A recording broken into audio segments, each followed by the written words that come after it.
I'm male 17. My dad, A, male 45, got remarried a year ago to his new wife, Joyce, female 44.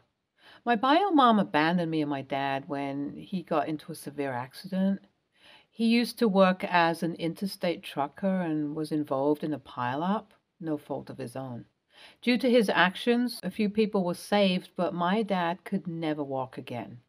While my bio mom tried to stay with us after he was hospitalized, she chose herself over her husband and kid, walking out on us. Since then, it's just been me and my dad for the most part. I was 12 years old when dad was taken out of the hospital, and I learned to help him and take care of him. We didn't have a lot of money and couldn't afford a caregiver.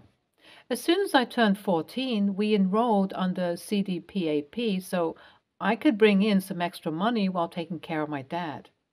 Things were always tough, but my dad never defined himself by his disability and always tried to be the best father possible for me. Around the time he met Joyce, Dad also got a new job working as a freight broker, which made our living situation a lot more comfortable. However, due to the fact that we'd run through almost all of our savings, Dad and I still lived pretty frugally to save up for my college. Joyce, Dad's new wife, was initially supportive of this choice, but she started building up more and more resentment for our frugality the longer the relationship went on. Dad had made it pretty clear that he didn't have the means to provide for luxuries at the moment, and if she wanted something extravagant, she needed to fund it herself. Joyce said that she was cool with this and began selling stuff on Etsy and was actually making a pretty decent bank. This was her way of earning money for the things she liked. The thing is, Dad still provided for rent, groceries, and utilities, while my CDPAP money helped with his medical expenses. The only thing is, we could never stretch for our wants except every now and then. Due to Joyce moving in with us after the marriage, I had a little extra time to spare in the evenings, and I decided to pick up a part-time job so I could get some real-world experience and save up for some non-essential things I wanted. A gaming PC, a Nintendo Switch, and stuff like that. I started working at a local mom and pop store as a shelf stocker. The owner, a sweet old man, paid me pretty decent wages and made them out to checks made out to cash. And I stored them all until I was ready to buy everything in one go. It was kind of a psychological thing, I won't lie. I wanted to have the satisfaction of having saved up enough to buy everything in one go. However, on the last Friday of my temp job, I went to pick up my mail and saw that it was missing. At first, I simply thought the owner had forgotten to mail it to me, and I called him and asked about it. However, he insisted that he had sent the mail. A little confused, I thought maybe Dad or Joyce had kept the check in my stash since I had been very open with both of them about my goal, and they knew which drawer I kept my checks in. However, when I went up to my room, I saw that not only was the check not there, but my entire stash was missing. I was panicking at this point and knew that somebody would have had to move them. I didn't think there was any ill will behind it, though, and I called Dad and Joyce to the kitchen to explain the situation. I could tell that Dad had no idea what was going on and was just as concerned as me. This was the first time I had the time and freedom to do a job that wasn't being his caretaker, and he was proud of the independence I had gained. This meant as much to him as it did to me. Joyce, though, was acting hellish shifty. When I pushed her on it, she admitted to having cashed the checks to her account since she wanted to buy some stuff on sale and didn't have the money to buy it at that moment. It was like $800 and worth of money that she borrowed without asking me. I was so annoyed that this was a massive red flag from her. I responded to this in a very passive-aggressive tone, quipping, "Next time you want to take someone's money, at least have the decency to ask first, Joyce." This seemed to light a fuse in her, and Joyce went on a super entitled rant about how I was only able to earn this money because she spends the evening making dinner for my dad, who never pulled his weight anyways. She said a lot more hurtful things about how my dad wasn't a capable person and how she was sacrificing so much just to be with him. She claimed that she also deserved a good life and that my lack of sharing was ruining that for her. I was so angry at her that I couldn't say anything. I just went up to my room and slammed the door, after shouting at her, "I better have my money back before I call the cops on you." The next morning, Joyce was giving me the cold shoulder, and I could tell that she had fought with Dad too. I spoke to Dad in private and asked him what he felt about the whole situation. He was devastated and felt like his relationship wasn't going to survive. Joyce showed her true colors about Dad's disability the day before, and it wasn't something he was willing to put up with. They had broken up, and Dad and I had moved out of the apartment the very next day and were now living on our own. There was going to be a divorce, and I was going to stick to my guns about calling the cops on Joyce if she didn't give me my money back. Yesterday, though, I got a call from her on my cell phone where she opened up about her spending problem and told me that her Etsy business had been dead for a while. She needed the $800 from me to pay off her huge credit card bills, and that's why she drove herself to such extreme measures. I stood up for my dad, though, and told her if that was the case, she had hundreds of ways to borrow money from me instead of pocketing it first and telling me later. However, she did end up making me feel really guilty about pressing charges against her, and I'm delaying it right now. WIBTA? If I took it to the police? I know she's a bad person, but should I trust her to pay me back? Update 1.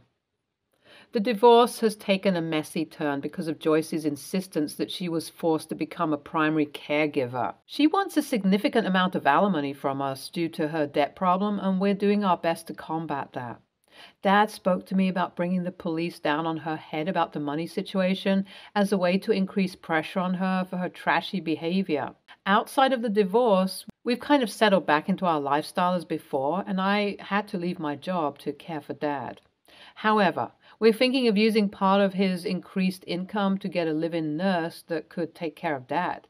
I mean, I would go to college soon, and he'll be alone.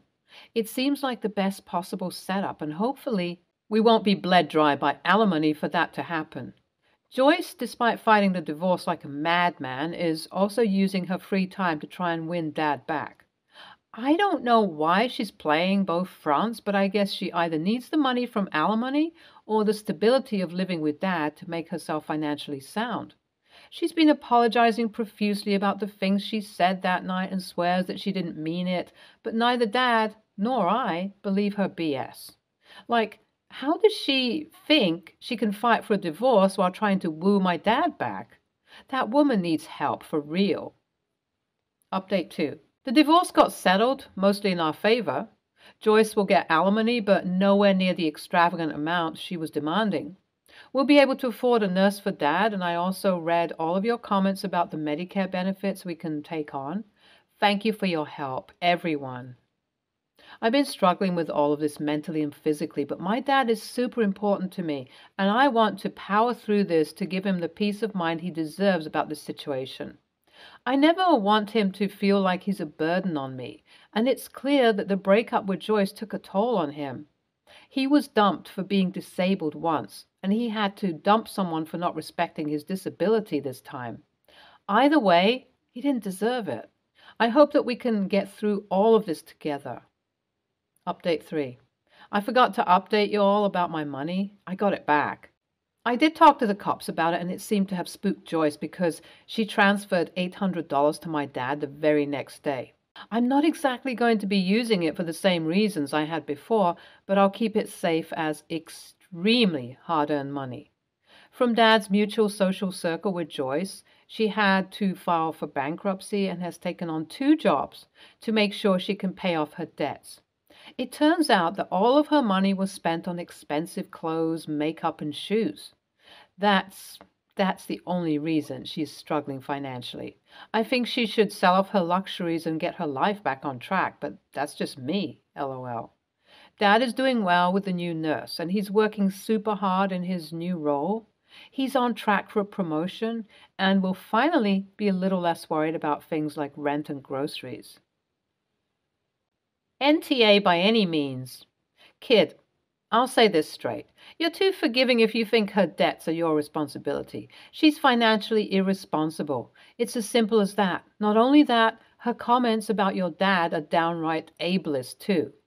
IMO, your father rushed into this relationship without seeing her true colors, and this incident revealed them to you, too. NTA, unless the entire responsibility of taking care of your father was forced onto Joyce without her being aware of the division of work in the household. You do admit that her being a part of the family gave you extra time to take up a job, but at the same time, her actions are not justified in any way at all. If Joyce was forced into being a caretaker, then I'd say ESH. Next story. I own and run a bakery. I was sick of working a job with long hours with no thanks for it. I baked whenever I was off and sold it sometimes, and it took off.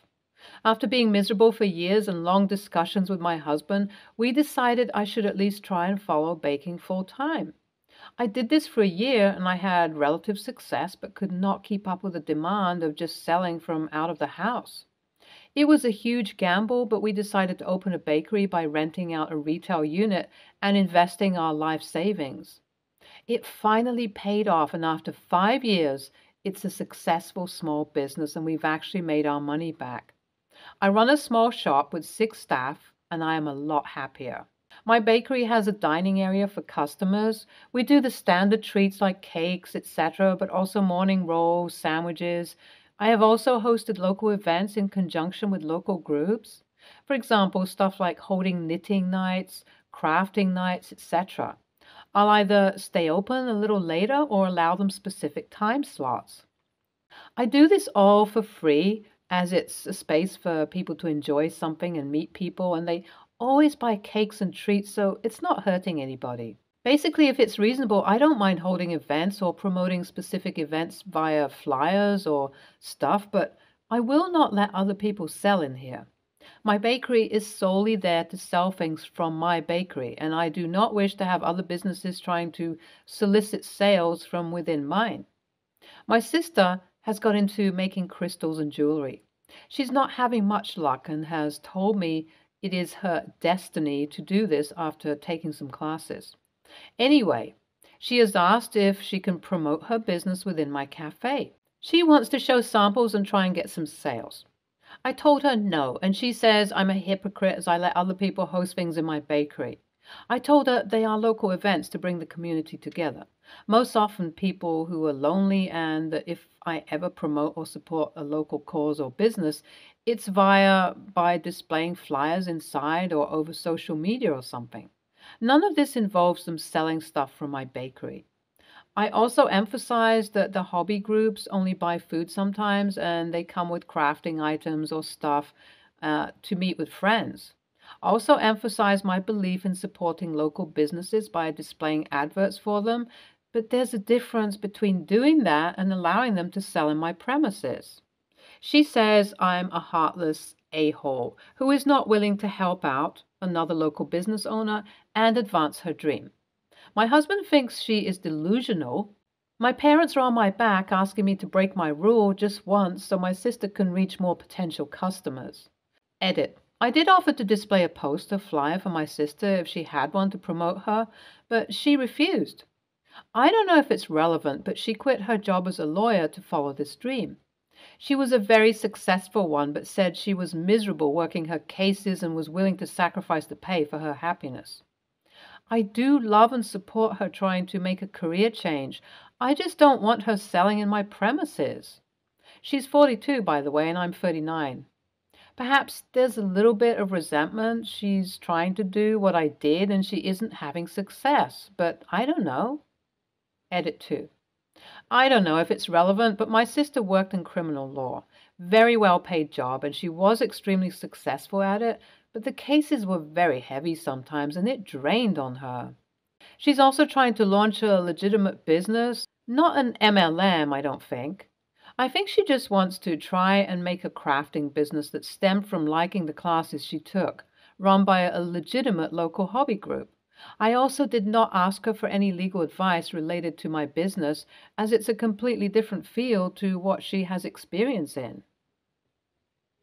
NTA, as a potential customer walking into a bakery, I would view having someone try to pressure me into buying unrelated items would be a huge turnoff. There may also be some regulatory concerns. Where I live, you would need a different business license to operate as a bakery than you would need to sell arts and crafts retail. NTA, business and family shouldn't mingle, IMO. I also don't see a connection between crystals, jewelry, and a bakery. People entering a bakery are most likely not there for shopping for jewelry. Next story. I'm 29, female. My family consists of me, my mom, stepdad, and his 4 sons. Everyone has partners. This story concerns the oldest son, George, 32, and his partner, Francesca, 30. In our family, I host most of the family gatherings because my house is big enough to accommodate everyone staying over. Now, I don't particularly enjoy hosting. The cost is astronomical. It takes a long time to plan and it's quite stressful. However, I have no problem doing it and I know that everyone enjoys it and I certainly prefer being at home. There are upsides, but my point is hosting is not something I jump at the chance to do. This year, however, Francesca asked if they could host Christmas. Nobody was keen on this as their house is very small, no one would be able to stay over, so a good chunk of the day would be spent driving, so there would be no drinking for some. The kitchen is tiny, so cooking for so many people wouldn't be simple, and they don't have a table large enough to accommodate us all. Despite all this, on the spot, no one could think of a polite way to say no, so we all sort of went along with it. A few days ago, Francesca sent round a group text asking if everyone would be all right bringing something to Christmas. A food dish of some sort, as their oven wasn't large enough to cook everything from scratch, and if we all brought something to warm up, that would be easier. Later on, in our family group chat, parents and siblings only, my other step-sibling said it would have been better if I hosted Christmas. Even George agreed and said Francesca was totally stressed out about the planning. At this point, my mom suggested maybe I should take it over since that would take the stress off everyone and save them all a drive. Everyone jumped on the idea and practically begged me to do it. George said he'd talk to Francesca about it since everyone else was in agreement, and I said okay. I heard nothing more about it until last night, when Francesca sent me a long message and she was furious. She said I should have refused hosting when asked because I knew how important it was to her, which I didn't. She accused me of ruining her chance to finally be part of the family and of lobbying to host Christmas so that I could embarrass her, which is not true. I tried to explain to her that I was just trying to make everything easier for everyone and that I didn't offer. I was asked. But it was a bit vague because I was trying not to throw everyone else under the bus. Eventually, she just stopped replying. I really thought I was at least saving Francesca and everyone else a bit of stress, but a couple of my friends say I should have let her sink or swim on her own, since she was so adamant about hosting. So AITA? Edit. I'm seeing a lot of comments about the actual dinner, RE hosting and cost, so just thought I'd clarify. I've only started hosting the last few years. My mom and stepdad hosted and paid for every family gathering for over a decade, and had I said no to doing it this year, they would be. The cost of hosting Christmas is large, yes, but it's not an insurmountable financial burden, and I'm not being taken advantage of by hosting. My parents have done it in the past. Extended family from abroad as well. It's not an unequal thing. Regarding Francesca co-hosting at my home, this was not something I'd ever encountered until today. We normally have events catered or partially catered, but a number of you suggested Francesca could come and cook at my home, as that would allow her some hosting, and that's certainly something I will consider discussing with her and George.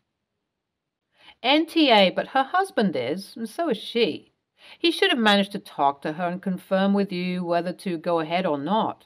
If she wasn't comfortable, he should have said so and pushed back on your hosting. No good deed ever goes unpunished, OP. Stay tuned for more stories from our girl relationships.